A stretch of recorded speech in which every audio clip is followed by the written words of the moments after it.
ব্রাইডকে সাজাতে গিয়ে শুনি ব্রাইডের বিয়ের গয়না বিয়ে বাড়ি থেকে উধাও। হ্যাঁ, আজকে কী ঘটলো আমাদের সাথে ব্রাইডকে সাজাতে গিয়ে সেই সমস্ত কিছু তোমাদের সাথে শেয়ার করবো এই ছোট্ট ব্লগটার মাধ্যমে।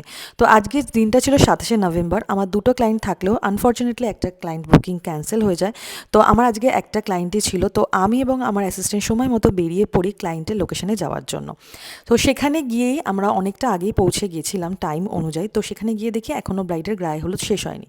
তো তারপরেই গায়ে হলুদ শেষ করার পরে যখন ব্রাইড আসে, তখন আমি বলি যে তার সমস্ত গয়নাগুলো আমার এখন প্রয়োজন নেই, যখন প্রয়োজন হবে আমরা চেয়ে নেব। তো যেহেতু লোকেশনটাই ছিল ব্রাইডের বাড়িতেই বিয়েটা হচ্ছিল, তো সে গয়নাগুলো খুলে রাখার পরও যে হোক কোনো কারণে সে এমন একটা জায়গায় রাখে তার সে মনে করতে পারছিল না।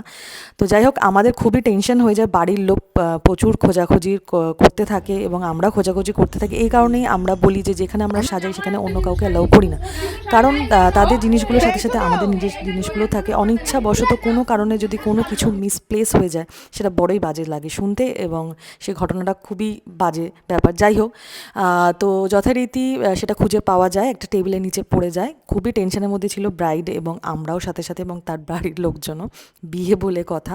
তো যাই হোক ব্রাইডের পছন্দ অনুযায়ী তার লুকসটা জেনে নিয়ে এবং আমরা লুকসটা কমপ্লিট করি। তো তারপরে বাড়ি চলে আসি। তো এইভাবেই বিভিন্ন সিজনে বিভিন্ন ঘটনা আমাদের সাথে ঘটতে থাকে। তো আশা করি